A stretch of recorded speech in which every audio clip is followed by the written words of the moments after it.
All right. Chair, we are live recording, and meeting's all yours. Thank you very much. Good morning, everyone, and welcome. We're here today for our Committee of the Whole meeting on this beautiful April 11th morning. Before we begin, I would like to remind you that the open part of the meeting is being recorded and live streamed. And if no one has any questions, I would like to call the roll. Please raise your hand and state your presence when I call your name. Mayor Heather Watson. I am present. Deputy Mayor Nelson. Present. Councillor Vervoort. Present. Councillor Johnson. Present. Perfect. All of council is in attendance, and myself, Tom Watt. I'm the chair of the committee, and our staff, CAO, Alana Arthurs. Good morning. Acting Clerk, Martina Chade Hardwick. Good morning. Good morning. Interim Treasurer, Paul Kramer. Good morning, Paul. Fire Chief, Chuck Pedersen. Good morning, Chuck. Temporary Chief Billing Official, Don Helleman.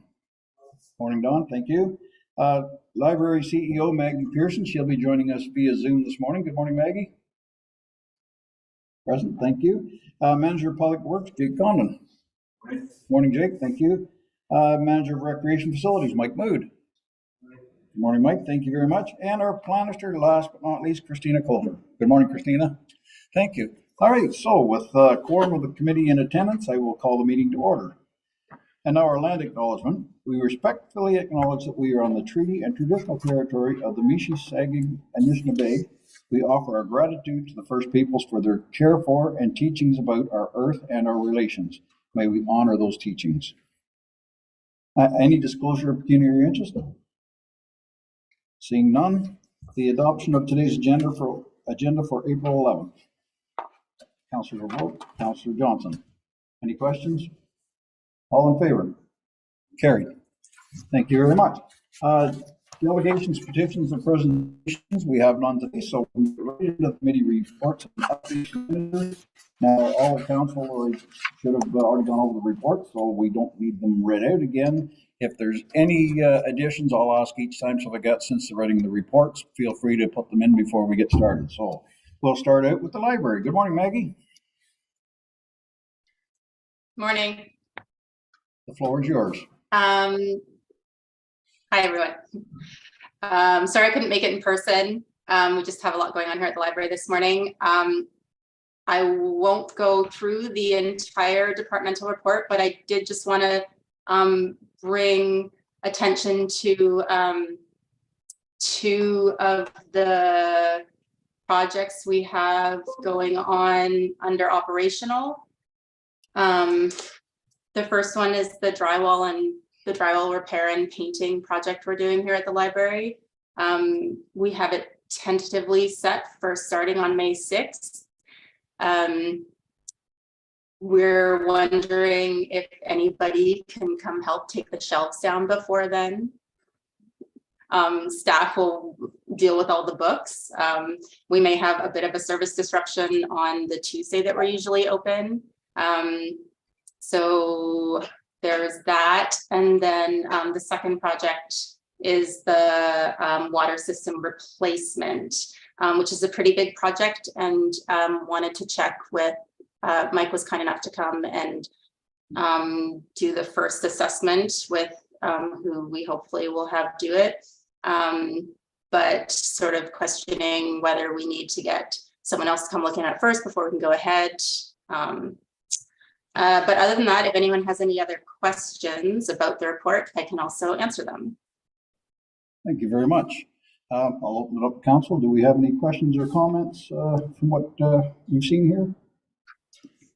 Go ahead, Councillor Johnson. Just got one comment. I see on the report 21 new library members. Like, are they come on stream or various ages? Sorry, I couldn't hear that. Can you repeat, please? I see you got 21 new library members. So I'm just wondering, being new members, are they people that just come into our community, or some older people that starting to use Oh, It's a good question. I don't have stats on how new they are to to the community, whether or not they're new to the area. It would make sense to run a report and figure that out. I could bring that to another meeting. I think a lot of them have just been here and haven't used the library in a long time and are coming back. Okay. All right, I don't need a report. It's just nice to see we're getting some. No, but I'm curious. Yeah, okay, thank you. All right, thank you. Any other questions, comments? I just have one. I don't mind volunteering to go out and help with the shelving, but I want to make sure township-wise we're covered. Like, is council covered kind of under a compensation thing, or would it have to be a staff member that would go out and help to be, not that I'm planning on falling down or anything, but just in case something happens, can we, because otherwise I would volunteer. So Maggie and I have had some discussion already, and she just has to follow up with staff to be able to go over and assist. So Okay. It would be better if it's a staff person. All right, We do nope. have some liability coverage for council, but it's generally in your capacity as a council member and Absolutely. not doing labor. So I would feel better if staff managed. Nope, that's fine. That's we fine. can assist. We were just going to take a look at how much work there was and what needed to be done. So Okay. I think we left it at that, Maggie, for you to follow up with staff to confirm. Yeah. And I can do that, and we're set to chat tomorrow anyway, so. Yep, perfect. Perfect. All That right. sounds good. Good then. Okay. Well, no, yes, Councillor I Johnson. just want to thank her for the report. And, sounds like you're very good and busy, which is good. Anyways, thanks for the report. And can we have a motion to accept that report, please? Deputy Mayor Nelson and Councillor Vervoort. Any other questions? All in favor? For the report. Thank you very much. Pass. Okay, on to the next one, which is recreation facilities. Mike, you're on. Do you have any additions since the time the report was written? Just a few updates. Okay, all right. The floor is yours. Thank you. I guess the first update, it's been a while since COVID, and we haven't been able to offer the Easter egg hunt. So this was the first time in 3 years that we've offered it again to the community. We had a very good turnout. We had nearly 100 kids in attendance. Parents and kids all had a great day. A lot of fun. So it was really good to see the community spirit and all that coming together again. So that was nice. Just some of the updates so far. We did get the sewage pump fixed at the Douro Community Center for approximately $8,000 with the connection. We only have one outstanding here now, and that would be for the plumbing services. But likely, I think we should get $13,000 allowed as a maximum. That's good. We had the ice out at both Douro and Warsaw Community Centers, and since then, we've already had the talks start up in Warsaw. And tonight will be the first night for girls roller derby. So that's good, and we're transitioning very well in the summer seasons. And then an update on the South Park. We just had the new fence put around the tennis court. All we have left there is a little bit of the parking lot to finish, the court surface painting, interior and exterior painting of the actual facility with the warm weather, plus we have the warm weather, and a little bit of great work around the facility. So, other than that, any questions? Perfect. Yes, Mayor Watson. Through you, Mr. Chair, to Mike. I can't say enough about the Easter egg hunt, just to start that off. That was a great community event, a great opportunity to bring people together. I happened to pop in on it, and lots of smiling, sugar-loaded faces at the event. But even following the event, a number of people have reached out to me, through social media and this, that, and the other thing to thank the township for running that. So thank you to yourself and to Steve, I guess it was, who put in the time to pull that together. A couple of questions, one specifically around the South Park development that's going on. It's moving forward. Do you have an estimated completion date for that? Hopefully early early summer, like June. Just depends on the availability of like painting, surface painting, and obviously it's weather permitting. You need a bunch of dry days in the forecast. So it's hoping that it'll all be done by then. All the other stuff would be done prior to that. So just the surface painting. Great. And I wonder if maybe you could just take this as an opportunity to talk a little bit about the work that's actually happening there. I've heard from a lot of people in the community, because it's been gated over the winter, that they know work is going on, but they don't know what's going on, what the end game is. And I know, I know we know as council, but it would be really great to get the word out so that people know what facilities are going to be available to them in June-ish when it opens. Yeah, so we built a concession with the covered shelter. So the building is 20 by 40. 20 by 20 of that building is TNT, accessible washroom, an additional washroom for the public. So we'll have 2 washrooms. And then we'll have storage. So all groups will be able to store whatever their needs are for their baseball leagues, whether it be bats, balls, or bases, and those sorts of things. And then we'll have also our own storage where we could potentially leave a mower in there stuff or to help with drift. And then in addition to the building, we have created additional parking up top, which will be accessible parking. It should be able to hold approximately 15 spaces. So that available to the public, as well as we did the both sides regulation tennis court, 60 by 120 with perimeter fencing, with the capabilities to have a line for pickleball courts. So wrapping up here, and as Sharon said, and hopefully have something going early summer. Thank you for that. And I just have one final question through the chair. In your report, shifting gears totally, you mentioned an advertising program that's underway. What do you see that looking like? I know that's something that's always been floated around, trying to generate more revenue for our facilities. Yes, through the chair. We're looking at providing IDs where all the information is provided on a page on the website. You'll be able to give your options. Maybe we're tossing around the ideas of trying to package things together so you'll get a discount if you advertise in each facility as well as pay sponsorship for public skating programs. So we're just trying to make it ease, providing all the information needed to the public and potential renters or advertisers. Work together instead of just a rate and then we all discuss it. Great, thank you. Any other questions? Councilor Johnson? Sure. I have a couple of questions, Mike.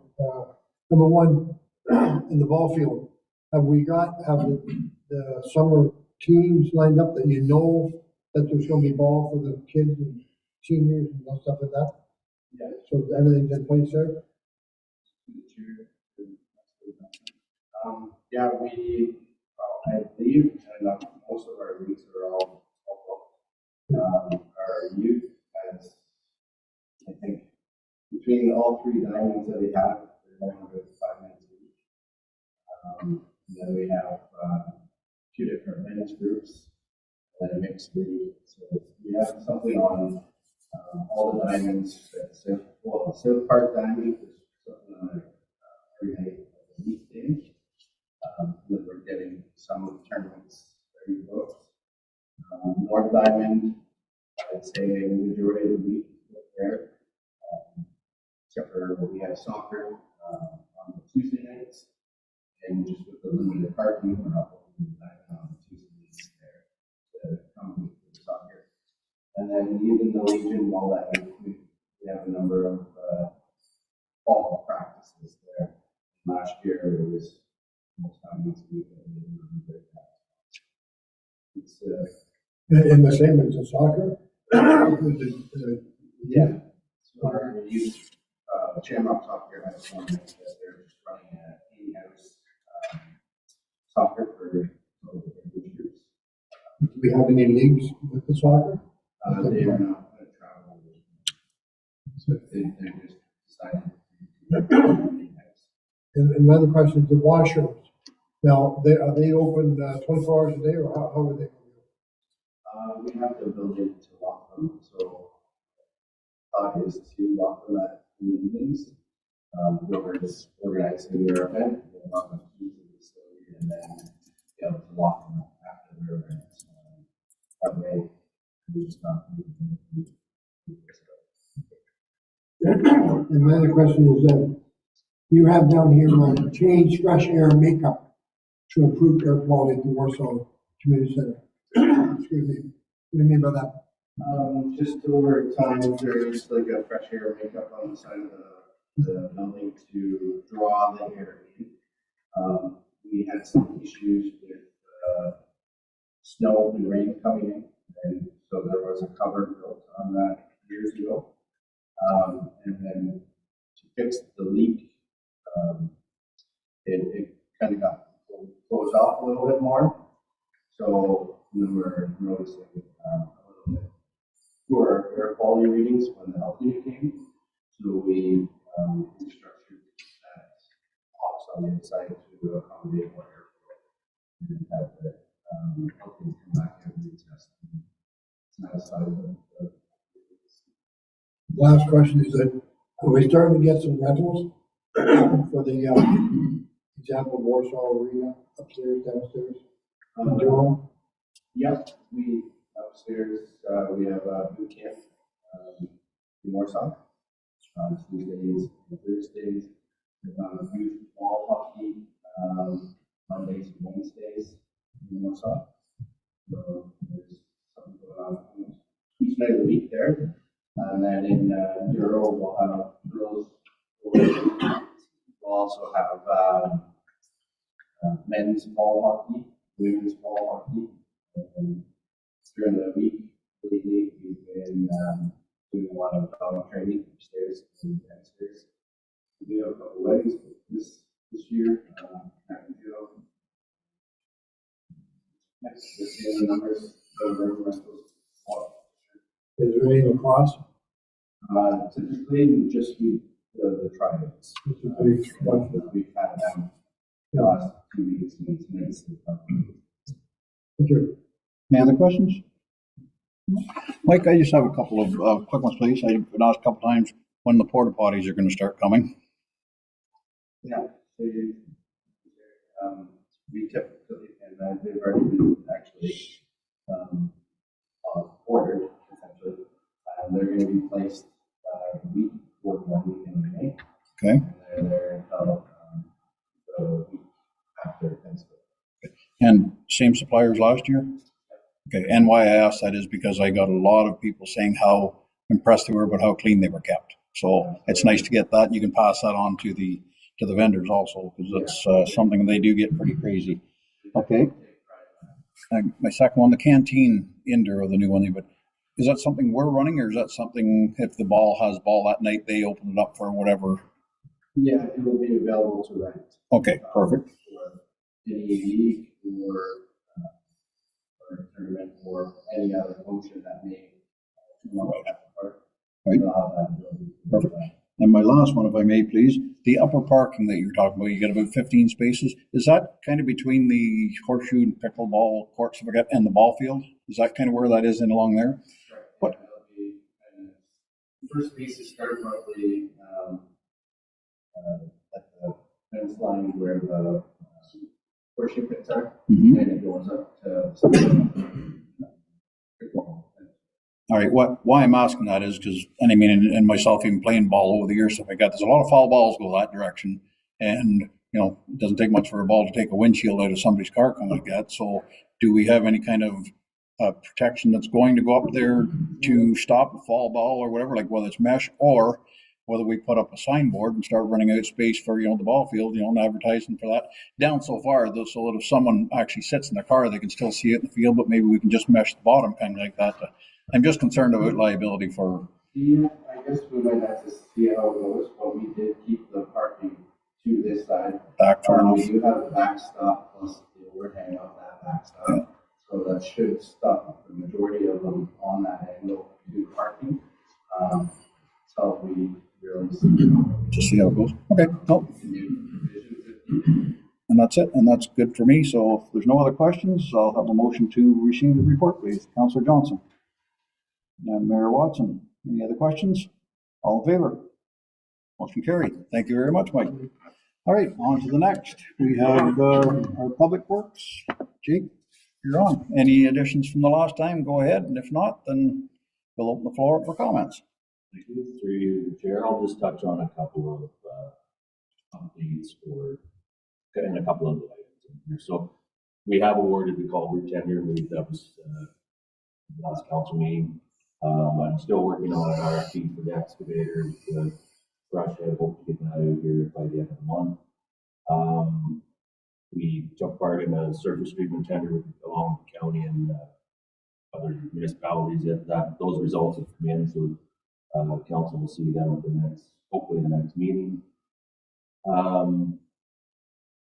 As mentioned, we're preparing for sweeping activities to commence, so that tentatively is April 17th.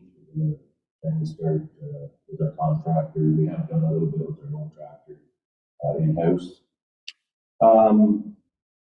As well, the load restrictions or half loads will be on track to come off May 1st. The spring's been pretty good, even with all the rain we've had. And on the waste side of things, at the Halltown Transfer Station, we do have dates for household hazardous waste events. May 27th and August 12th will be the dates for those. They are posted on the website. Other than that, if anybody has any questions, happy to answer. For council, any questions? Councillor Johnson. Just a comment more than anything to the chair. I'm glad to see you recreating. People phoned me ahead of time, but then when I turned around, we weren't doing some of the work, so I really appreciate that. That's again what people see and drive and do. So I really appreciate that you're doing that. And again, keep monitoring them as much as we can. Thank you. Any other questions, comments?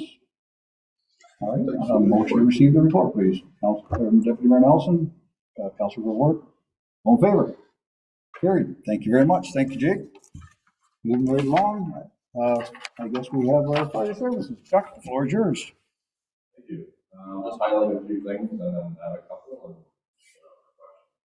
Our fire station group project has been really ramped up and doing well. If anyone's had an opportunity to stop in there, it's looking really good. The inside is mostly complete. There's a few little projects to be finished, but it's mostly done. The outside steel is in front of the building is done, and they're working on the side, so that's going on quite nicely. Pretty pumper that we're supposed to have in December because of all the challenges in the world these days. It's May, June delivery.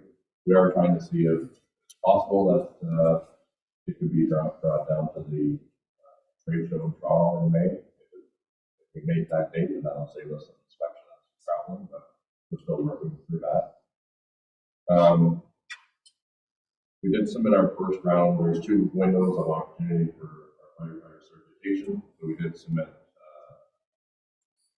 our first round of applications. They've come back with an audit of people they want on records for. So this will give us an opportunity to just looking at those records to submit them. And we'll know if they're acceptable or not for our second round. We'll be hopefully better prepared. Or if everything is good, then that'll be a bonus, and we just submit exactly what we're doing there. So we hope that will go successfully. Our statistics are fairly close to what they were last year. We're up 9 calls for 3 months, but fairly close. The other thing, our dispatch agreement for Douro Fire is our agreement was 5 years. It does expire in March of 2024. So we've just had our first preliminary meeting. We received a letter that we normally always do when the agreement's coming up, and we're just working through those, how that agreement's going to look in the future for the next 5 years. So we are underpaying compared to other people that are doing that, but they're treating us as a partner, as the city and county have some shared interests, but they have been trying to catch up and bridge that gap through the last agreement as well. So we do anticipate there be some type of increase on that as well. Over the weekend, on Friday, we did. I know some areas it's tough with our township being so a variety of there's still snow in some areas, and other areas are pretty dried out and all that dead stuff on top, even though the ground is wet. So we changed our messaging on our burn permits and hopefully just giving people a little primer to take that extra care and be prepared. We did have 73 active burns through the permit system over the weekend. We did have one small grass fire. There's a neighboring municipality. They're going to be putting a burn ban on today because they had 3 significant ones over the weekend. So we'll just keep an eye on that and see what happens through the county and how it's looking here. Hopefully that means some of the messaging is working and the system is working as we hope. So that's all I have to add. And welcome any questions. Any questions from Mike? Mayor Watson? Through you, Mr. Chair, to Chief Pedersen. Couple of questions. Just picking up on the grass fires conversation. I saw about a week or so ago the province put a province-wide burn ban on.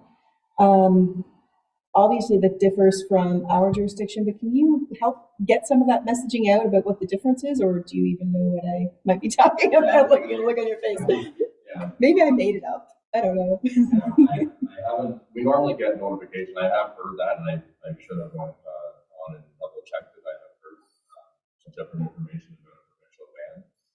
We normally get notification because we are an agreement partner when that's happening. So I don't want to speak out of turn to the details of it, but I can certainly let you know what that exactly means. I've heard some differing stories. I should have figured what that out was, but it doesn't affect us locally, even though we are having our agreements with it. It doesn't, because they do that doesn't mean that we have to. But we can certainly look into what that is. Some departments, not saying provincially, but City of Fort Lakes as an example, they always put a burn ban on every spring for like a month, just so burning because of the stuff that's going on, the dead stuff.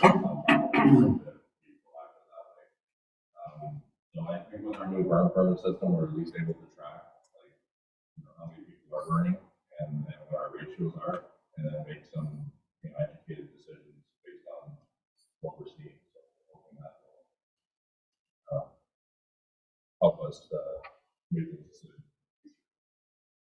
Thank you. Just another question. I noticed in your report, although it seemed to be nominal, there were a couple of false calls listed. I know I've brought this up before, but are we going to be looking at some point charging fees related to that, or are we hoping to see a report forward in the future? Yes, we are.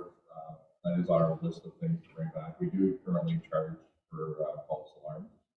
Just the fees and rates are quite dated and haven't been adjusted, so we'd like to bring that back, and that is on our list of things to bring back. Thank you very much. Nelson. Through you, Mr. Chair. Just on your, Chuck, good report on your top fire portion of Swim to Survive for grade 3.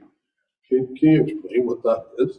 Sure, through the chair, Mayor Nelson. Yeah, so through a partnership that originally came to us from the city of Peterborough, they were doing a Swim to Survive program. It's a curriculum that's based on protecting kids to learn if they do fall into a pool or into the water, they understand how to get out of that situation, how to float, how to tread water, get out of the situation.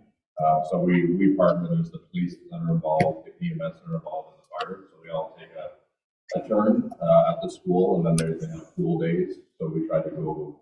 We attend the school and do our portion of that education, and then we usually go to the pool at least one time, if not a couple, just to support the kids. And then we're there for their graduation we do our best to be there for our graduation if we can make it all work. So that's what that's about. It's a community risk project that is brought to us. And so originally we had a couple instructors from the city that came out and started for us, and then we kind of took over and we help each other out sometimes.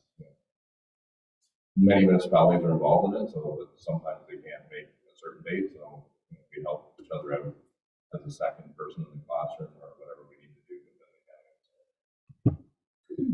That's true. Councillor Johnson. Just a quick question, how do we stand for volunteers? Are we in pretty good numbers? Yeah, so through the chair to Johnson, our numbers are good right now. We always lose a few every year, and that's why we have that recruitment every year. But I don't have our exact numbers, but we're above our normal threshold. We have an option to exceed our minimum numbers, and we're in that between our minimum and our maximum numbers right now. Any other questions, comments? I'll entertain a motion to receive it with thanks. Deputy Mayor Nelson and Mayor Watson. Any other questions? All in favor? Carried. Thank you very much, Chuck. On to our next one. We have our building department. Dawn, the floor is yours. Thank you.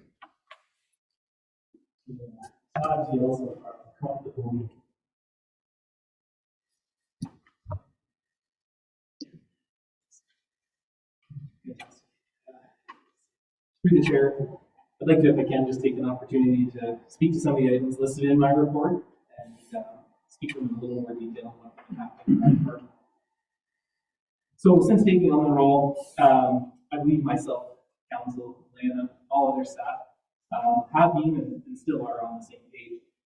And that really what we want is an accessible and efficient building department for the people that we serve. And so as a department, we have been working hard at this.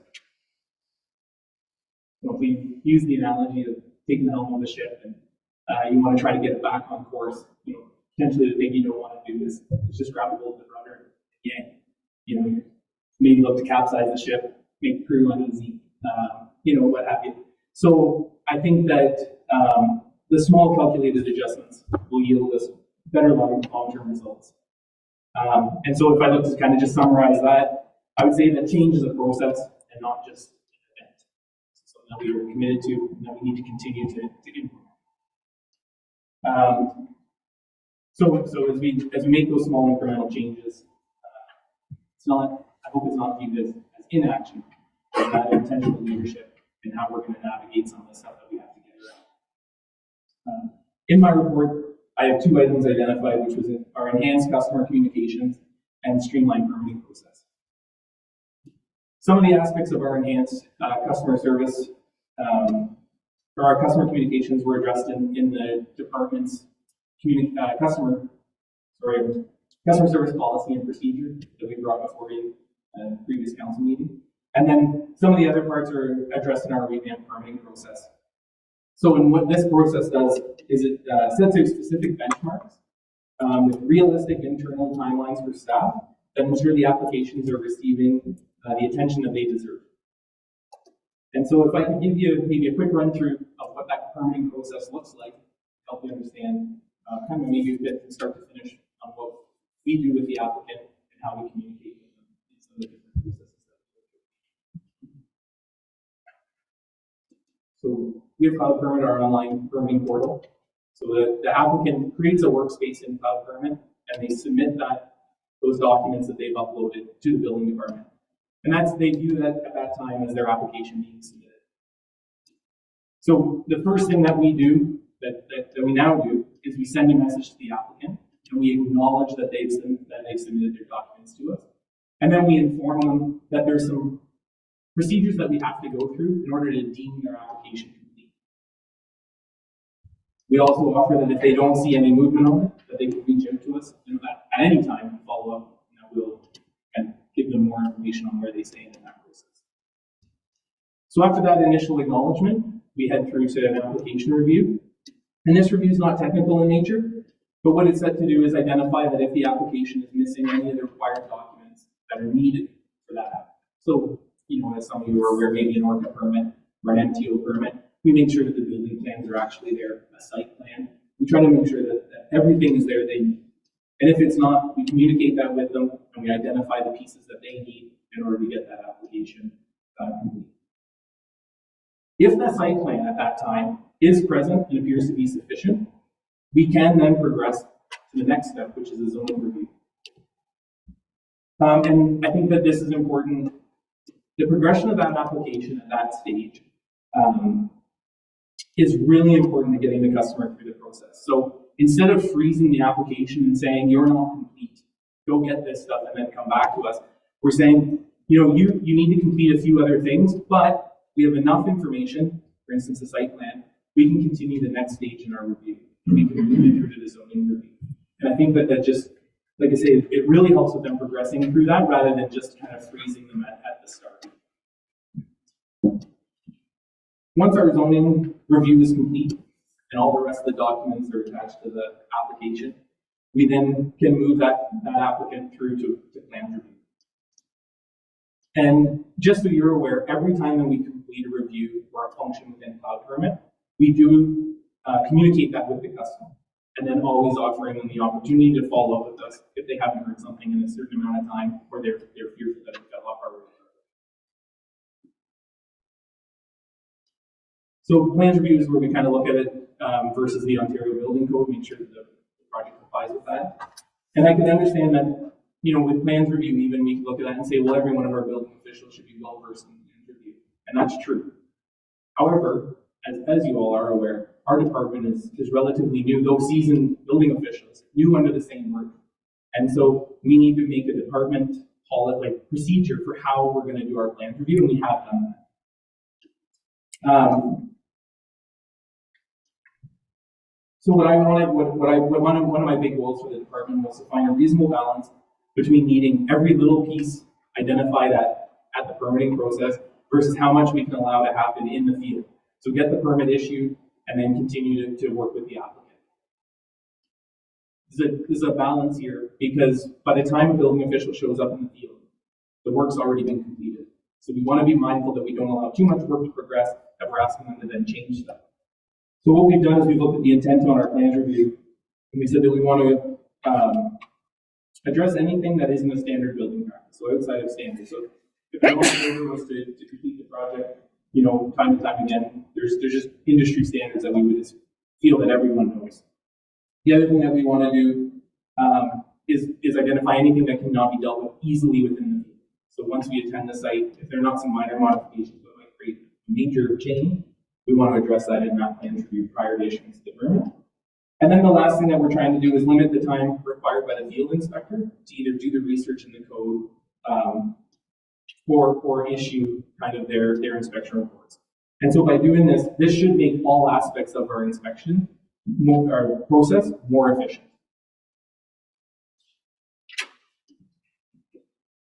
So if we look at it and we say, okay, the applicant has submitted in Cloud Permit, we've gone through our application review, we've gone through our zoning review, we're through our plan reviews, and we've grouped that all together. The last and final step for us is our final review, and that's just grouping everything together. And some of that could be if we take a new house, for instance, we may look at it and say, well, the new house needs to be paired with a septic. And just making sure that both of those permits can marry up together and that they have the same information, bedroom count, fixture units.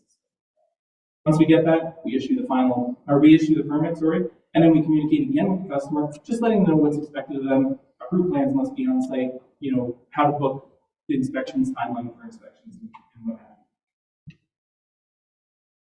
you. These new procedures that we put in place will help streamline the process, and this system offers frequent communication with the applicant and also specific measurables for staff.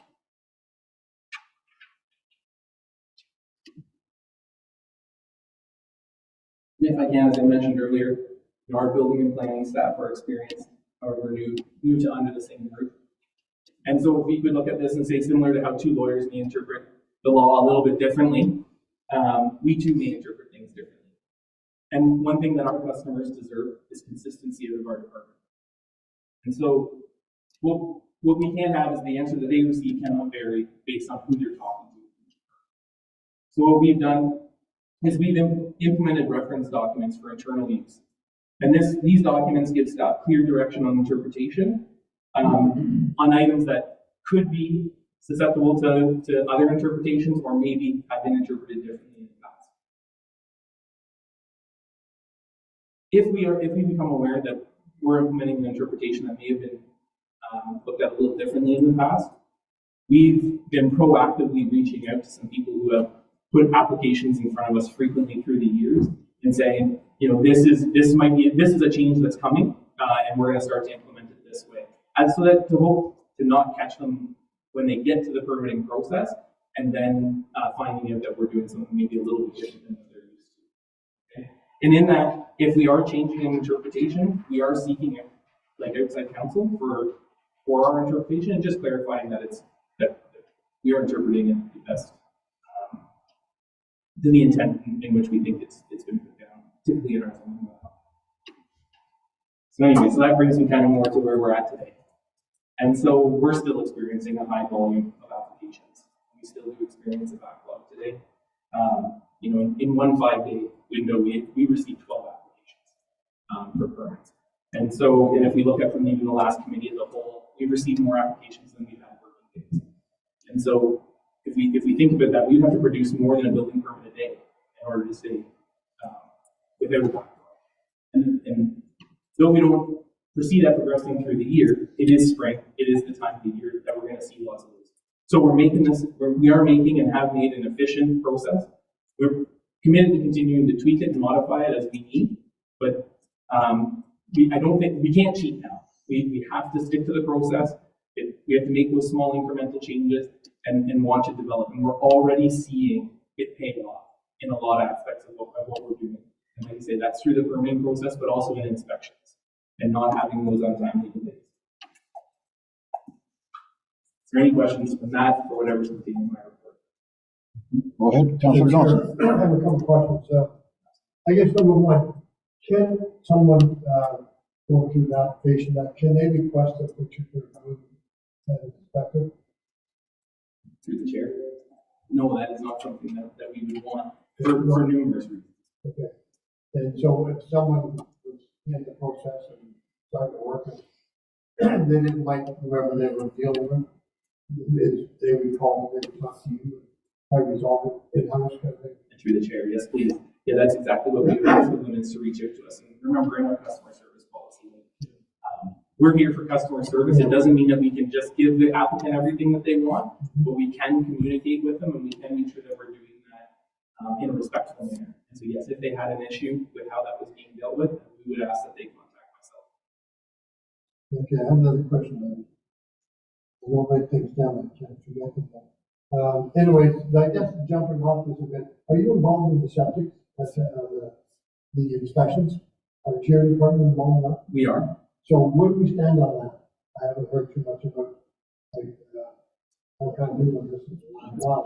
Where are we hitting a certain area now, or where are we on that? Through the chair, Councillor Johnson, if I could ask, and we're maybe some clarification on that, but we have approximately 50% of our applications are septics.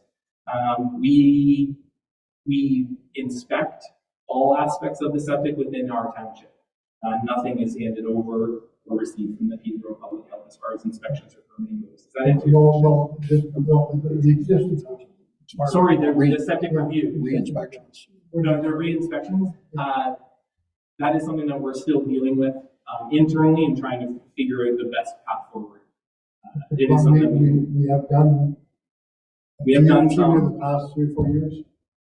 Correct. We have done some. It was broken into zones, Yeah, and so we're to complete certain zones every year. we're still ongoing. It is, and I think that the department is going to bring a report back to council and just talk about where we stand currently and what we believe the best path forward is. Any other questions, comments? Councillor Report. Okay, When do you actually, when someone wants to come in and wants to do something, with the renovation, I'll look more at renovation, my experience. When do you actually go out and see the property, see the situation, when's the first time you go?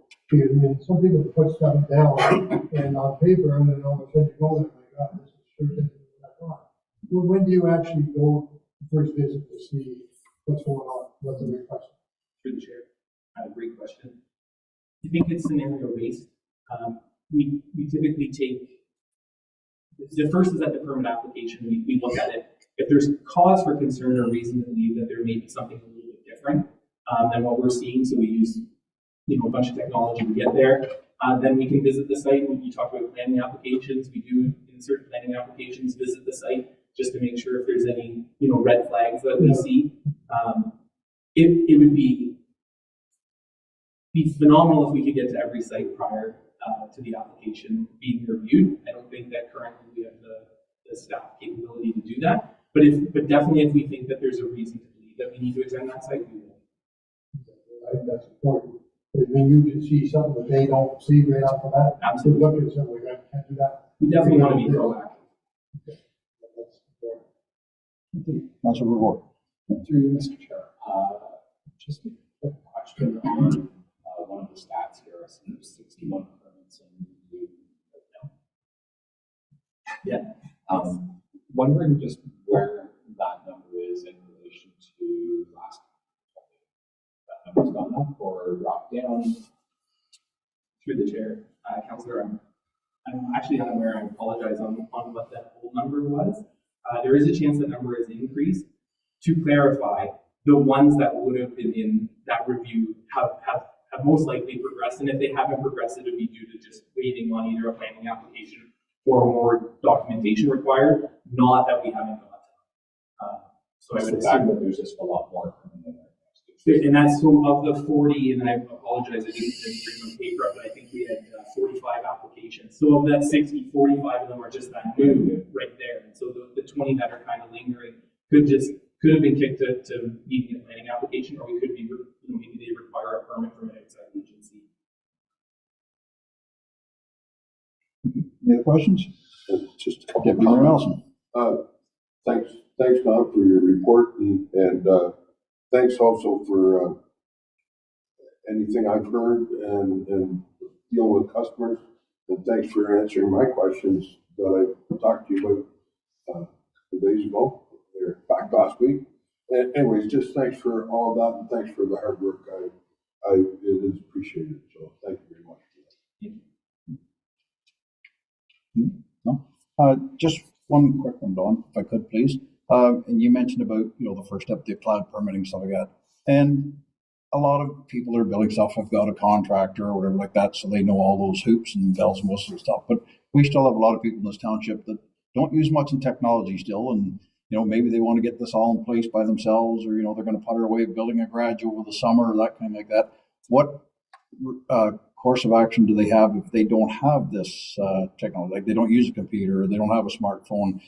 They come in and start this process in person, kind of like that, and then maybe it's phone calls back and forth. Is that kind of how you work with those? Thank you, Councillor. So again, fantastic question. We are open to the public and here to serve them. So if they don't have access to technology, we do have a computer at the front counter of the building department, which if they attend the municipal office, we greet them at the counter, bring them down. We don't accept how to say that, like their document, but we will scan it for them. We want to hand them their package back. We don't want to be in possession of their building permit application, but we can scan it and help them upload it to Cloud Permit. So it still happens and lives in Cloud Permit, but we definitely assist them in getting it in that. And then if the way that we have to communicate with them is via phone, then that's what we would do. I think that trying to get them into the technology is a little bit better for us. It tracks our communications as well and just gives a very clear line of how that application has progressed in case there's anything that we need to review down the road of something that's happened in the past conversation. Great, thank you. Yeah, because I just know that's probably going to be a sticky one for the next who knows how long, because there's some that just don't get into the technology at all. So it's a matter of I'll get a phone call at home and you tell me where the next step is, or I phone you and ask you what my next step is. But as long as you're there to help them put it into the system and get the ball rolling, that's what we need. Thank you, Councillor Deputy Mayor Nelson. Through the chair, Don, one other question is on the septic system. I did hear a complaint back a while ago about septic system. I told them that, you know, wait for a little bit. Everybody's going through the transition of trying to catch up. And they were very, but I know this question is going to come back. How is septic systems handled? Is it through the cloud system as well? And what is the average turnaround for to get a new permit for a septic system? Through the chair. The application process is the same as a building permit. They don't happen through cloud permit. The turnaround, all the same steps really need to apply to that application. So I don't think that it would be any different than a building permit. And a lot of times our septics may be attached to a building permit. So we want to be mindful of how we issue a septic versus potentially issuing it with the new build with the HEX. And so we can still do all the review process, but we may hold the issuance of that septic permit until that we have the HEX at least applied for. And we can, like I talked about in our final reviews, kind of bring those two together and make sure that they marry up. Because really what we don't want to do is end up on site with a discrepancy and then trying to fix it after it's built. Just one more question about, so say for example, it's an existing house, it's a new septic system. The septic system has failed, and so a new system needs to be put in. What would be the turnaround on that to get that person back up and running? Because obviously they want something better. Through the chair. So if it's a failed septic and it's required that, then that has a bit more of a streamlined process as far as getting it through for the health and safety of everyone in there, of the environment really. Other than that, if it's a straight kind of renovation to the septic, it would fall under the building code guidelines for how quick we have to issue that permit. So 10 days would be our turnaround. Once the application is deemed complete, I think that's one of the things that we're really trying to get to the customer is the application stage in cloud permit doesn't necessarily mean there's a complete application. Remember, Orca would still be an authority having jurisdiction and need to offer a permit even on the replacement system. So there's still stuff that they have to have in place for us to deem that application complete and then start through the building code, and that's what our timelines are covering. Thank you very much. Any other questions, comments? Thank you very much. One. Yes, go ahead. How do we, how the two subdivisions in the process of moving on and starting whatever, where do they stand? They chill, they don't wait away? Through the chair.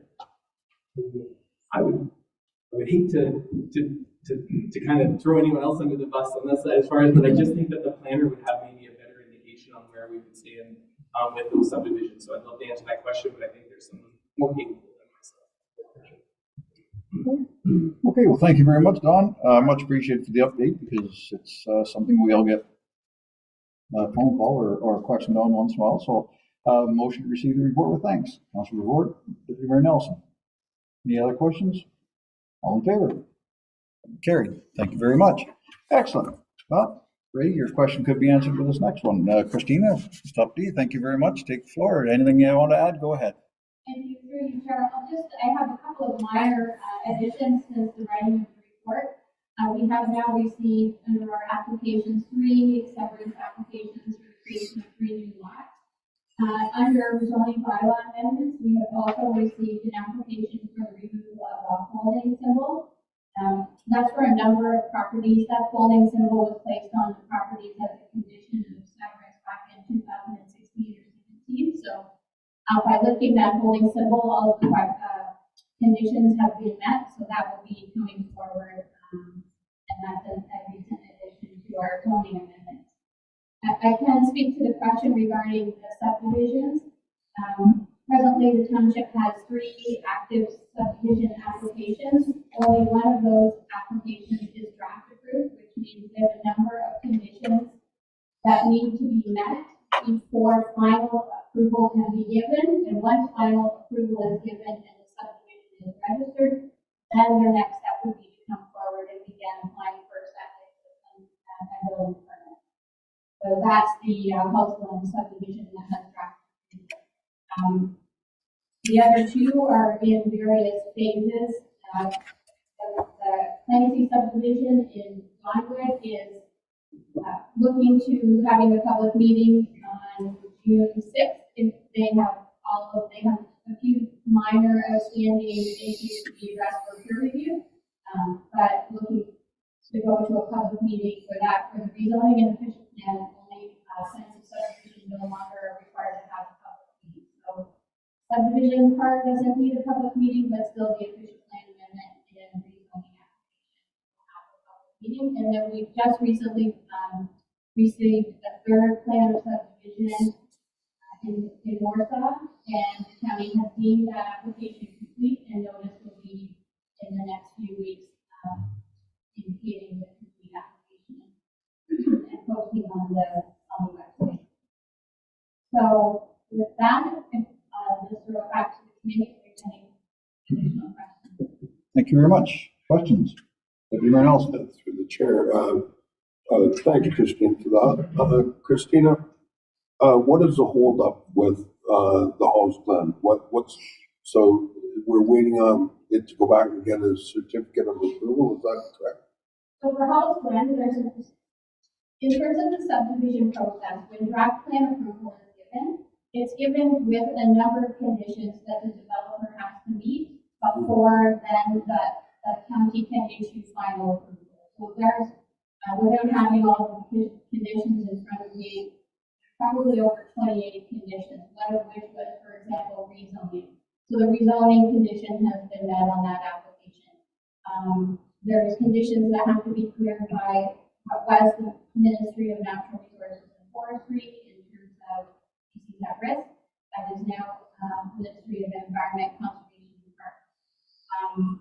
So it's the holdup is just the developer and his consultants working through addressing those additional conditions, and as each agency is able to clear the conditions, they notify the county, and then once all of the conditions are cleared, then the county can then issue final approval. Thank you. Through the chair. That one you said about Clancy's. Now, when you have a public meeting, is that something that's held during a council meeting? Yes, thank you through you, Chair. The public meeting will be held here at the council through our. Any questions? Thank you. Christina, you did answer my one question. And it's something that a lot of people don't seem to realize. Like, they think we are the approval for a subdivision or that kind of, it's the county that does it. I know that came up with the Halls Glen one, that it was approved back in the 80s, but then when we did the rezoning thing, everybody jumped on us thinking, the township did this stuff. Now, so the final approval also is the county, correct? Like, we can make recommendations, if there's something that we have questions on, but again, it's the county that does the final approval, correct? That's correct. All right, perfect. And that's just for public information, thing like that, because there's a lot of people ask that, and why did the township do this? Why did the township do that? It's not the township that did that, so that's just a clarification. So thank you. All right, if there's no other questions or comments, I'll entertain a motion to receive the thanks. Councillor Johnson, Mayor Watson. All in favor? Carried. Thank you very much. Thanks, Christina. All right, finance, Paul. Thank you very much. There are just a couple items I'll bring up that have either come up since the report or that I may have missed, or I want to give you a little more details. So first thing, and I think, well, this was covered at the last council, but we are receiving the direct storm funding, so I kind of missed that in the report, that putting that application together, and thanks again to the mayor for bringing that to our attention, and we are going to get something in to recover the costs related to the storm last year and to get some additional costs for some work to be done this year. I received an email last Wednesday or notice that minimum wage will be going up as of October 1st from $15.50 to $16.55. I will kind of over the next little bit determine what impact that will be to us, especially in the context of 2023. we don't have too many at that wage or, too many staff. So I will kind of do that calculation to see if it's material. If it is, I'll bring a report forward just as information, notifying council on that impact. Otherwise, it'll be probably more so as part of the 2024 budget that we start to see the impact of that. In my report, I outlined that we did finish the implementation of HRS MyWay, which is a time management system. We've now gone one complete payroll cycle with all staff using it. It's just one of those things where we changed 3 components to that process at once. So once people are actually using the system, that's when you start to catch little things. And sometimes those little things can be quite time consuming to dive in and figure out why they're happening and how to fix it. And you kind of lose, the project is deemed complete from an implementation perspective, and we lose the consultant that we've been working with one-on-one at that point because we're no longer in implementation, or transferred over to support, and the response times are never as strong. So that's been, overall, I think it's gone really well, but there are just some little things we're having to iron out the details on. Related, though, is council's timesheets. So I don't believe received them last week. I think you're used to receiving a printed copy. You will now get an electronic version, and we will draft an email no later than tomorrow, just giving you your login details. So you will log into the system, and we'll show you in the email where to click, and they'll be all digital and virtual. And if there's any questions that council has on anything in my report, I'm open to answering.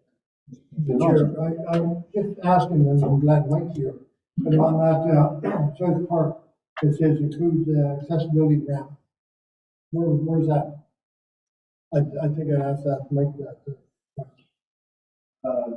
Through the chair, the accessibility ramp was put into the stairs and the redevelop the wooden stairs that go up the side of the hill. But given the nature of, or the issue of the project is that we have to have too many switchbacks to make an actual ramp up, and the cost for that was far greater than anticipated. So that's why we created the additional top. So it's eliminated. So okay. Right. I think I see that. Any other questions, comments? Aaron Watson. Sure, Mr. Chair. Just a question with respect to the minimum wage increase. Obviously, you got the notice, as did many other Ontario businesses a couple of weeks ago. Is there any, I didn't see the notice myself, but is there any plan? I know previously when they did minimum wage increases, it was over a period of time, 50 cents every 6 months or something to allow businesses, municipalities to plan for their wage costs. Do we know if that exists this time around, or was it just kind of an announced surprise for everyone? Through you, Chair, as far as I know, that was the first I had heard of it, and I have not heard of any plan to phase in that $1.05 increase. It does put Ontario at the highest in the country for minimum wage once that's implemented. Thank you. I mean, I see that has a significant impact, not just for the municipality as an employer, but other employers, and particularly small business, across the province and throughout our region. I don't know if council would be interested in putting together a letter or have a conversation with our MPP and with the province just about what the plan is in the future. Again, I know affordability and people, a living wage is hard for people to earn, and increases in minimum wage are quite likely necessary, but more so having a phased-in approach to that so employers can plan for that. So, with council support, I'd be prepared to move that we reach out to our MPP and ask that the province communicate any plans for foreseeable future increases in minimum wage. All right, I'll take that as a motion. All right, and would someone second that motion? No second. Councillor Johnson, any questions or comments on the motion? All in favor? Motion is passed. Thank you very much. Any other questions from council? Councillor Revolt. Mr. Chair, a quick question on the 2022 audit and FIR submission. If that's completed in the summertime, will that put us on the same page as a lot of other municipalities in terms of getting things in that time? I know previously we've been pretty much close to the bottom of the list in terms of timeliness, but will this get us back in the mid-range? Through you, Chair. Yes, the deadline is typically end of May. There's always a decent percentage that don't quite make that deadline, but are follow soon after. More and more, my understanding in conversations with the province, there's even challenges at the audit level. A lot of audit firms fell behind, and then even a lot of the audit firms are now having staffing shortages themselves. So it's kind of being felt across the board. And then, all the kind of craziness that happened in those 2 years about getting people on site or not on site, and certain things could or could not be done. But yes, once we are finished 2022 in the summer, likely bringing statements in FIR kind of September, realistically September, October, knowing the auditor's availability, we will be caught up and then more or less back on track and then in a position to stay on track. Any other?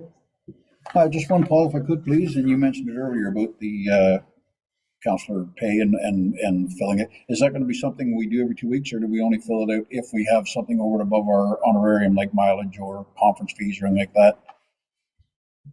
To Chair, for council's pay, I know this is a little bit of a new process, but your timesheets will only be filled out if you have something over and above the regular. And then for your pay stubs, you will log in. So you can still submit your timesheets through Excel. I don't think it was worth setting up this system for you for those one-off timesheets. And then the process is that our payroll admin enters in your timesheets into the system and then it flows through. But because it's more or less the same thing every 2 weeks, outside of those one-offs, we're going to keep you kind of outside of the system and you'll only log in to receive your pay stubs. Okay, perfect. And sorry, one more. Did we get a copy of that Excel yet? I know we talked about it, having one just specifically for a mileage conference. And I think the only other thing is if it's a training session for over half a day, whatever. I think that's the only 3 over and aboves that we actually have. That's a good question. I know we worked on something internally, whether it got sent, I will have to follow up. Oh, okay, thank you. Perfect. All right, if there's no other questions or comments, I'll have a motion to receive with thanks. Councillor Report. Deputy Mayor Nelson. All in favor? Carried. Thank you very much. All right, moving right along. Martina, Clerk's Office. You're on there. Great. Thank you, Mr. Chair. I just have a few little updates for council on the report. At the end of last week, we did receive another FOI request, so we now have 3. I just wanted to highlight the complaint process that we've put in place. We have had a few complaints, but they've all been dealt with within the timeline set out in the policy. And so that process, I feel, and I think management feels, is working quite well. We're able to get to the customer as fast as possible, acknowledge their complaint, have the manager who deals with that area reach out to them pretty quickly, speak to them, write a letter, and resolve the complaint. And we haven't had to escalate it beyond the first 2 steps of the policy, so that's been great. I just want to remind council that there is a call for the events committee. So if you know of anyone who may be interested in the events committee, whether they're interested in Santa Claus Parade, Canada Day Parade, Remembrance Day, any other events that maybe they have an idea for future events, the deadline for them to submit their application is April 21st. I do have paper copies of the application, or they can go online and do it, or they can call me. I can help them fill it out, whatever they like. But please encourage them to apply. One thing I did want to just let council know about that Christine and I have been doing together is now that severances are not going to the planning committee. Christina does them. She presents council with the, oh gosh, Christina, help. Thank you. Yeah, the MAF. You see those on your information agendas. After that, because they're moving so much quicker, we are able to access and complete all of those agreements related to those severances in a much faster way. So Mayor Watson gets to see those every few weeks, the volume of agreements that we're putting in place, whether it's mitigation measures agreements or they need to do 3-meter strips of frontage, 10-foot strips, things like that. We're able to just process them a lot faster, which means that all of our consents are getting done a lot faster too. So just one way we're speeding things up. And then Paul didn't mention it, but it's in his report as well. We have been working on the bids and tender system together. It's going quite well, and we're moving ahead at a significant pace, and we're still working on a go-live date for June 2023. So once we've got that in place, I'm sure at the next committee of the whole, we'll probably do a show and tell. And there's also a education component as part of that for all of the usual bidders for our projects. So I'm working on that, and that's all I've really got to update. So happy to answer any questions. Questions? Deputy Mayor. Yeah, through the chair. So is the tender process, is it going to have, is it going to be a qualified bidder that happens in order for it to get taken the bid in? What do you mean by qualified bidder? Sorry. Is there a process for the bidders to meet a qualification in order for it to even bid on any project? Yeah, so through you, the chair, it'll depend on the scope of that project. Like if it's something very large, like we're building a building, I think we will have certain qualifications that bidder has to meet as part of their submission. But with the bid and tender system, just filling out the application, there's no way for the bidder to actually submit an application that isn't complete anymore. So in the past, you may have had someone just complete a bid, kind of throw it against the wall, see what sticks style. With this system, those types of bids will no longer be accepted. They must complete the entire bid document and provide all of the information that's requested. Otherwise, the bid won't be deemed complete and won't be entered into the system. Again, Martina, I wonder if it's been looked at or thought of. Sometimes in the past, we've had bidders that didn't perform or didn't, and they kind of, how do you say it? Sometimes they fall through the cracks, and that work is not totally efficient. And is there a way to ban them from bidding on tenders again? Yeah, so the system is totally flexible. Every bid that we put out, that the township puts out, yep, we can craft that bid to meet our specifications. And if we know that there is a company we've dealt with in the past who has not met our standards, we can highlight that in the process internally, so we can catch those things. But the system's really flexible. So each bid is done in its own little context. So we can craft whatever we need to.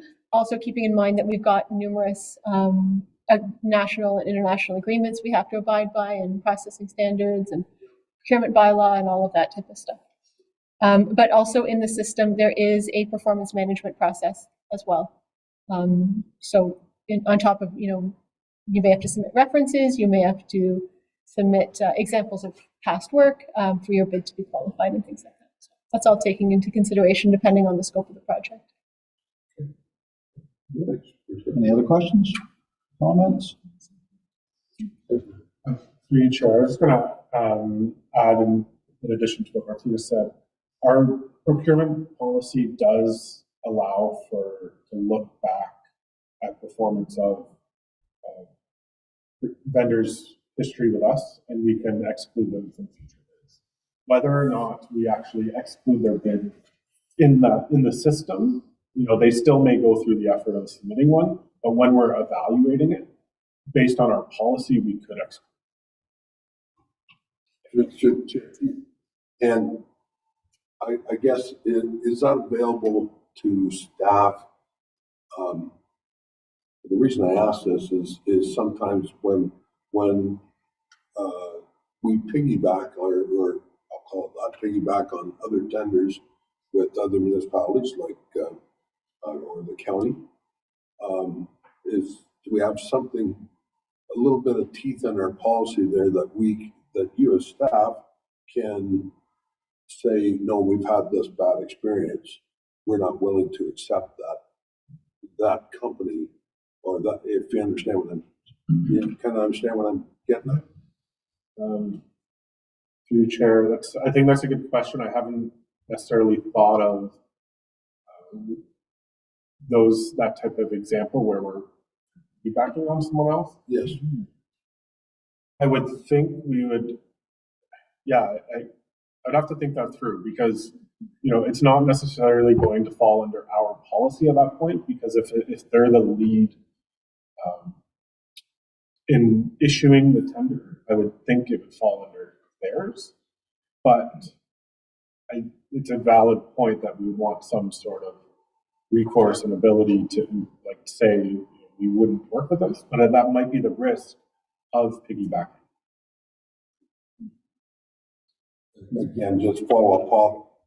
I just bring that to the attention that most times that is in that procurement of the other person or the other like the county that's identifying that, but it's something maybe to make sure that is in there for our protection or our right to be able to say, no, we've had this work in the past and they didn't weren't suitable and or didn't stand up to what we thought they were supposed to provide us.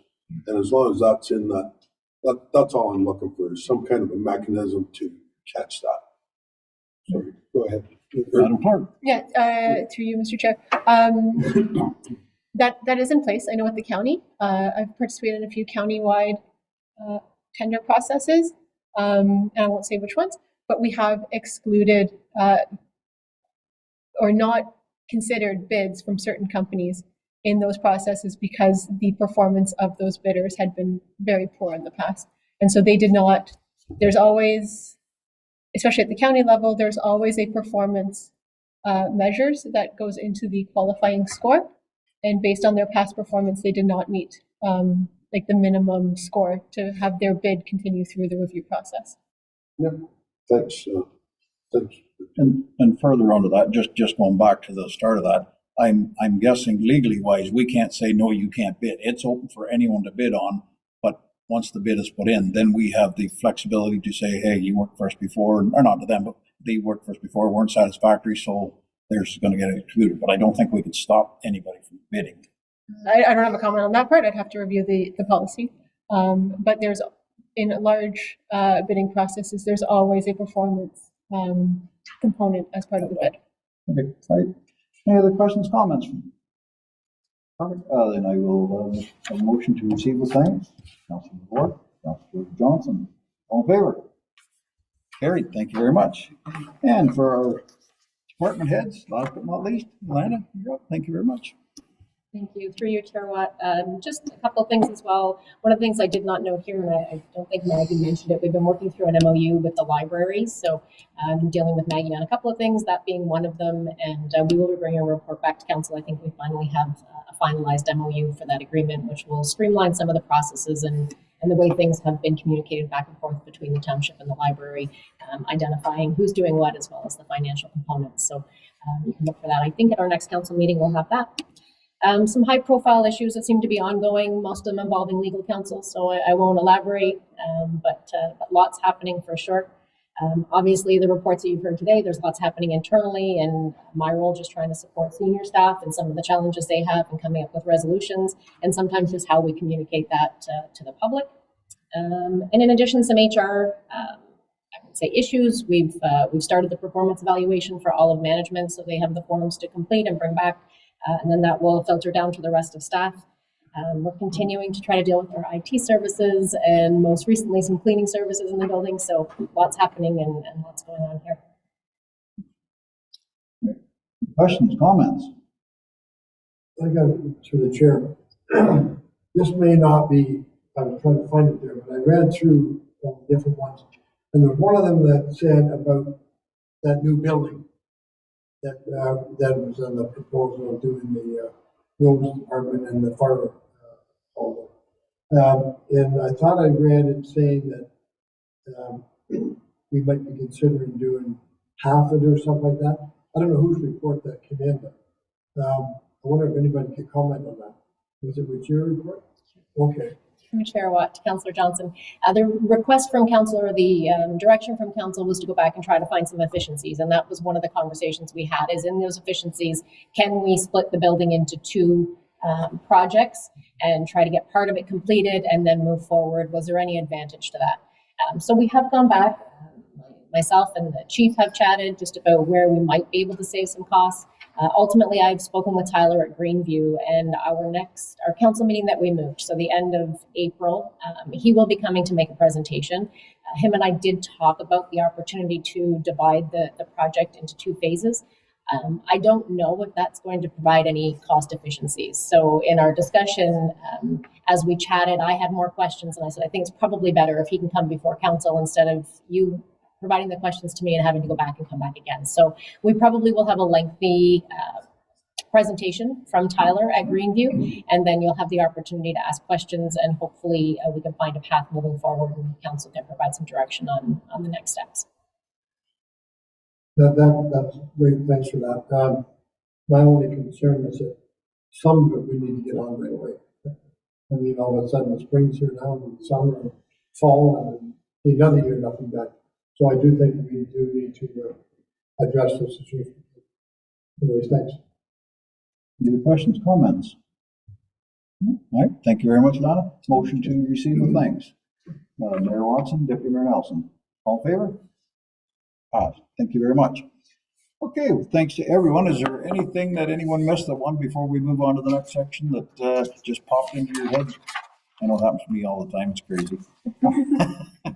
But if seeing no hands, no other comments, questions, then we'll move on to 6.10. And Mayor Watson, the floor is yours. Thank you, Mr. Chair, through you. Council, there's a report for you today that looks at asking staff to bring forward some options for funding and the delivery of a community tree seedling program to help the residents in the township with their property recovery, rehabilitation, reforestation since the derecho last May.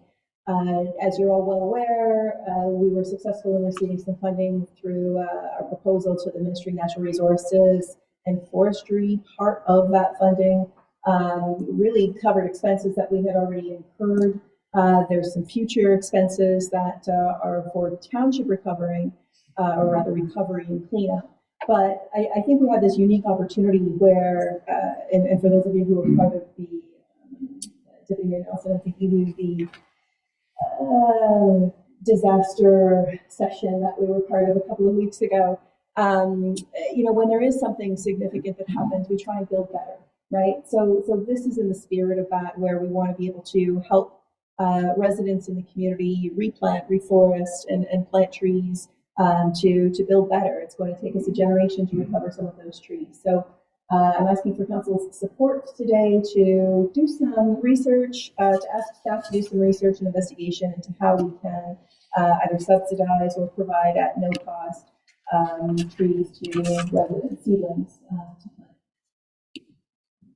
plant. Just something further to that.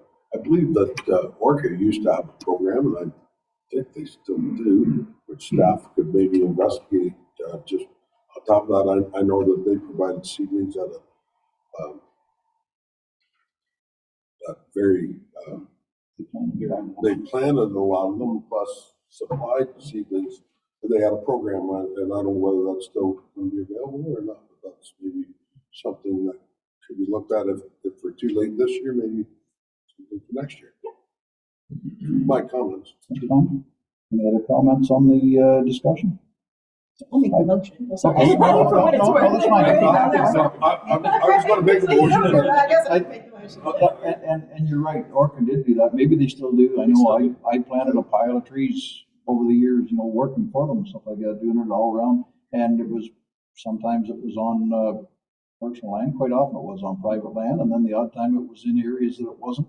I think we may have even got some up at the fifth line at Millens and stuff like that, but I'm just wondering, and this is just a caveat or whatever, I know they get a really good deal on, probably better than what we would get, so that's something else. Maybe we could piggyback on, maybe that's something our Orca rep could chat with, stuff like that. Maybe we could piggyback on getting a bunch of trees, or maybe even for free, whatever. But with this money that we have, and I know there's extra money, maybe we could use some of that money to subsidize or pay for completely to get a bunch of them. If we can get a kind of an idea from the township, put the word out there and get an idea of how many we actually would like and what type, because I know they had all different kinds. That's something that we could certainly ask staff to look into. So if you want to make that a motion that we get staff to investigate that, come back with a report? Yeah, the recommendation is to bring forward options for the funding and delivery of some sort of program. Could I get a seconder, please? Deputy Mayor. Any other questions, comments? All in favor? Motion's passed. Thank you very much. Anything else, Mayor Watson, or is that's good? Okay, perfect. 6:11 then, I guess we're Deputy Mayor Nelson. If you want to take the floor, please. Yeah, sure. I'll just get it up here and try and follow it as best as I can. I've been having a lot of people, and actually when I was running my campaign, it was probably one of the third highest talked about subjects was ATVs on our roads. And anyways, I'm looking for approval. Well, let me read part of this. We had Whitey Hammersbaugh with the ATV, Peterborough ATV Club, asking for on our county roads, which we sent back to the county for approval. And anyways, I'm asking for the report to the Committee of the Whole as of April 11th from myself be received, and the staff be requested to bring a report to council regarding allowing ORVs on township roads to create a riding loop in conjunction with the County of Peterborough roads for a 1-year trial period, and that the Peterborough County Trails ATV Club be consulted in the creation of this proposed route. So that's kind of what I'm asking for, and I'd like staff to be able to investigate that and work with the ATV Club in bringing back a route. I know a number of years ago that was worked on, and I don't know where that route actually went to, but I'm sure it's very easy for staff to be able to come up with some a route and work with the ATV Club on providing that service for our township. That's my ask, I guess. I'll second that. Okay, open for discussion. Is there any discussion from other councillors who would like to speak? Sorry. A question. So what would a trial period look like? And I ask that in terms of public works. I know when we do suggest that we do a trial for plowing sidewalks, for example, once we start doing that, it's hard to undo that if for whatever reason we decide it's not viable any longer. How does that work for MTO and allowing ORVs and ATVs on the road? Are we able to pull that in? I don't know if staff can comment on that at all. Chair Watt, Councillor Mayor Watson. Once you allow something like that, it's certainly very difficult to bring it back. I would suggest it's in how we communicate it. And obviously it's the enforcement piece, right? So to allow it for a year, we'd want to be very clear that it was a trial, and we want to be very clear at the end date of that trial, and we want to be very clear at where people could gather the information on our report back to council to identify whether or not we're going to continue. I think different from a sidewalk in that it's not a level of service, but at the same time, once we've established and allowed for it, it would be difficult to pull it back. It may be better if council wants to go in that direction, that if we bring a report and council decides they want to allow it. If we choose after 6 months or a year that it's not working, that we do come back to council and offer an alternative, or at that point a report that says this doesn't work, this is the reason why. But really it will be a communication piece, I think, in a situation like that to those users. Certainly, yeah, go ahead. An additional question, rather. I know a year, maybe 18 months ago, the county had consultants that were working on creating a network throughout the county. I remember seeing those maps, and everybody else, and I don't know if those are the maps that you're referring to, or if you're referring to ones that were done previously. The only maps I remember seeing are those ones in context. And I remember seeing a lot of those were dead-end type roads, right? And I think the consultant or county staff had said, yeah, it's not the most complete route.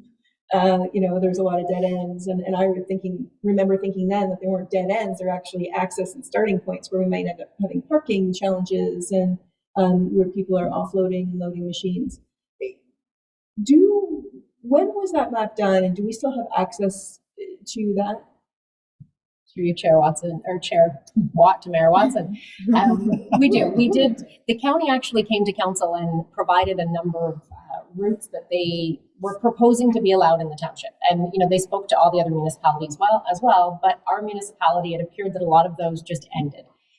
So actually Martina did some work to create those loops with township roads. And we came back to council, and essentially it was, you have an option. You can allow the county roads as proposed. You can suggest no roads, or you could create these loops. And at that time, council decided to recommend that no roads be open, and the county said, okay, if the municipality is not in favor, we won't open any roads. So we can certainly go back to what we had before, take a look to see if it's still relevant, and bring that back as an option. Just one final question. Was the ATV Club involved in that loop creation before, as Deputy Mayor Nelson's motion and request is suggesting this time? Go ahead, Martina, thank you. Through you, Chair, to the Mayor. I hadn't worked directly with the club, but I had taken suggestions that Whitey had made at previous delegations and included those suggestions in the loops I'd created. But it would be easy enough through council's direction to review those loops with Whitey and his club to see if they worked for what they were hoping for. Councilor Johnson.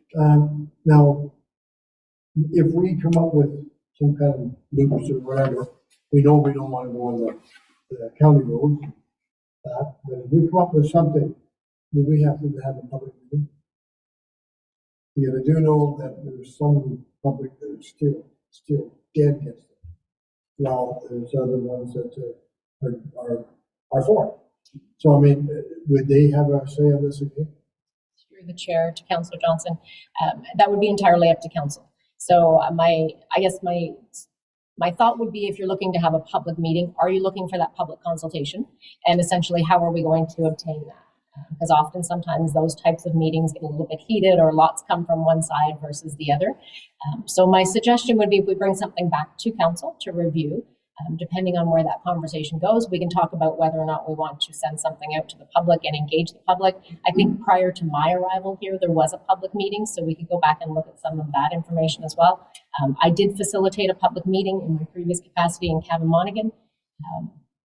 We want to be very structured and ensure that the information that we're gathering is going to be relevant to your decision. To you, Mr. Chair.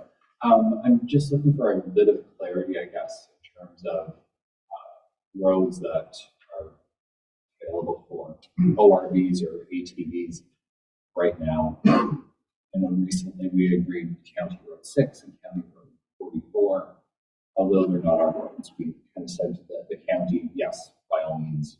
And it's your road, so you can do what you want with it, but you have our blessing to do it. What other roads in the township do we have availability for ATVs in our RVs right now.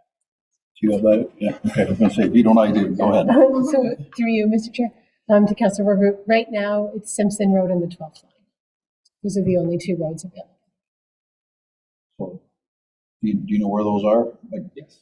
okay, all right, perfect. So that, I guess, is one component of the question. And the 1-year trial for it would be a very specified route then? Is that the understanding that it would be a Specified route. Well, right now, I know it's the 6th line of Dummer South. Posted speed about 80. It's option. I'm going to put my hand up, I guess, but there's a couple of things I'd like to say, and being my 5th term of council, this came up probably in my 1st term, maybe, and I know we sat right in this council chambers here and went over different things with the Havelock Club at the time, and at that particular time, there was a specific map set out and it was easier to put the roads you didn't want ATVs on because, we've got so many in the township, so it made it easier that way. And in that particular map, all of Donwood was off limits, like because it's populated, there's too many houses, it's too congested, stuff like that. The road going from the Warsaw Road, County Road 4, over to Trenton University, which is Nassau Road, is that the one it's called? So it was off limits. The boundary between us and Norwood, or us and it's a division road, I guess it's called. It was off limits, and for 2 reasons. Number one, because it was so busy, and number 2, you have to have the reciprocal on both sides to have the things. And Birchview Road, because it was so busy, and a cottage road, stuff like that. Other than that, and where we came to that one was, there was a kind of thing in there, well, let's just try Dummer Township side, and make the connection up into North Porth and all that stuff, or maybe into Havelock, Belmont. But then people in Douro said, well, I live down by the ball field, and I want to go up and head right north and come across and hit those and take the trail, stuff like that. So it really wasn't fair to split it up that way. But that was the roads that were not included. Everything else was going to be on that, and at that time it was going to be a 1-year trial to see what happened. But it was open up the township roads, except for those ones that were high volume, high traffic, highly populated.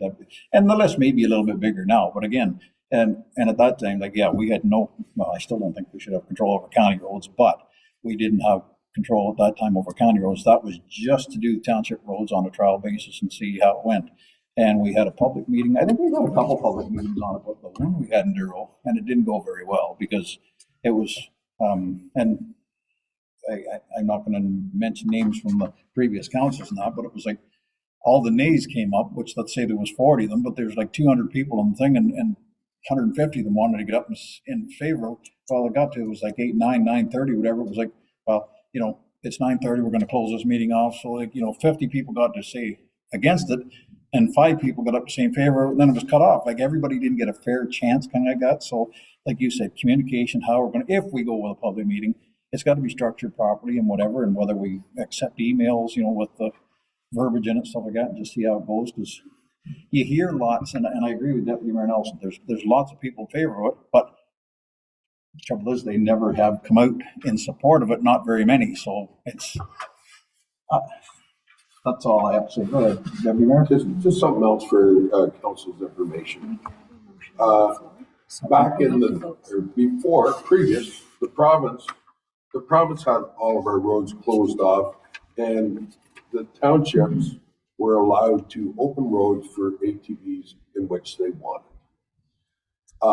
Unlike snowmobiles can ride on any roads. And as long as they have license and insurance, the same as ATVs, they're allowed to ride on any roads within the municipalities. ATVs took a different course. I have no idea why, but the province did not allow them on the roads. So it was up to each municipalities. So what I hear, and I'm an owner as well, and I feel it's against my rights when I have to pay license and insurance for an ATV, that I'm insured to go drive on these roads just the same as a snowmobile. And so the province turned around and opened it up. And then they come back and said, the municipalities, if you want to close it off, you can. Well, this is the only municipality, sorry, there's other municipalities within the county, but I believe only one other one. And I believe all the other municipalities open the doors up to ATVs to ride on their roads. I don't know. That's maybe something staff can bring back, but I believe most of the townships within the county have their roads open, and the only way that what they did in this township was they put a blanket policy on all roads were not allowed for ATVs. And that's what I'm hearing out in the community.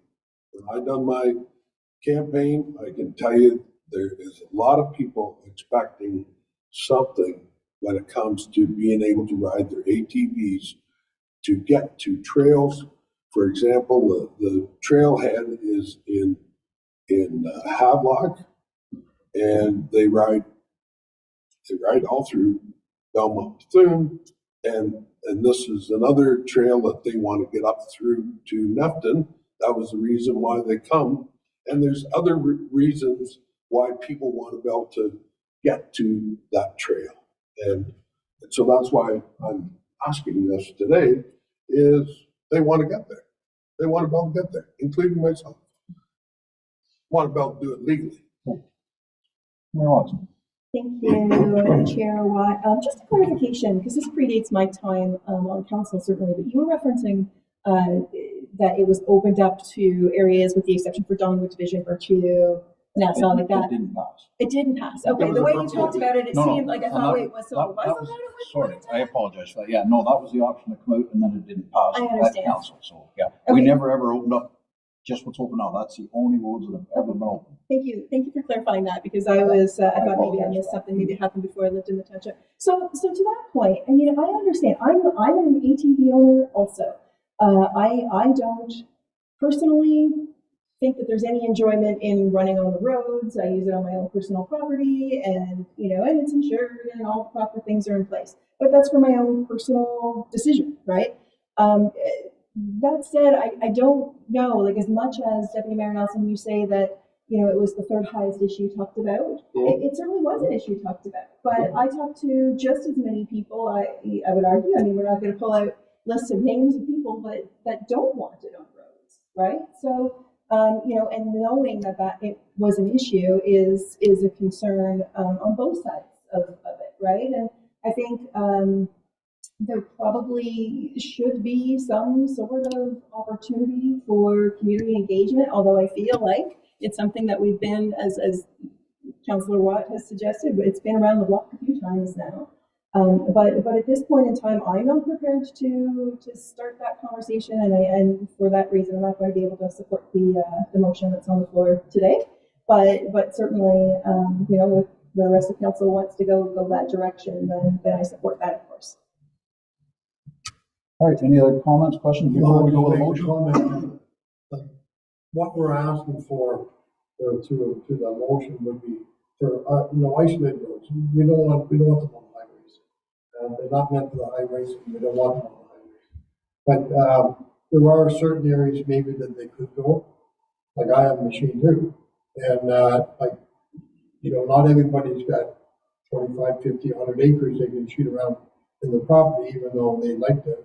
But I see situations where the biggest problem is the kids, and they go up and down the roads, like, again, it's education and that. I was at all the public meetings we had a lot of people that were against it. The police were there too, and they kind of weren't really, they left it up to us, but they weren't really supportive of it. But their main thing, again, is safety of the kids, and stay off the main roads. They're not meant for the main roads, and you're not going to get it. And we all know now the main roads, they're going faster than ever, and they're not, like, they can sleep, charge them, whatever. But there's no place for that on the main roads. But on saying all that, I do think that if you can come up with something, I don't know what, But, you know, I would support coming up with something somewhere, but not just open it up by no means. You know, that's my comment. Did you reread the motion just to clarify? All right. We're just gonna get the motion, read again, just to clarify what we're asking for today. So that the report to the Committee of the Whole dated April 11, 2023 from Deputy Mayor Nelson be received, and that staff be requested to bring a report to Council regarding allowing ORVs on township roads to create a riding loop in conjunction with the County of Peterborough roads for a 1-year trial period, and that the County of Peterborough Trails ATV Club be consulted in the creation of that proposed route. So And there is a that's what we're motion. asking for It's today. moved and Staff come seconded. back, work with in conjunction with the county and the club, and come back with an option, or maybe a couple options, whatever, for council to look at. We're not making any decisions today, we just want staff to come back with some options. Council Vervoort. I ask for a recorded vote. Sure.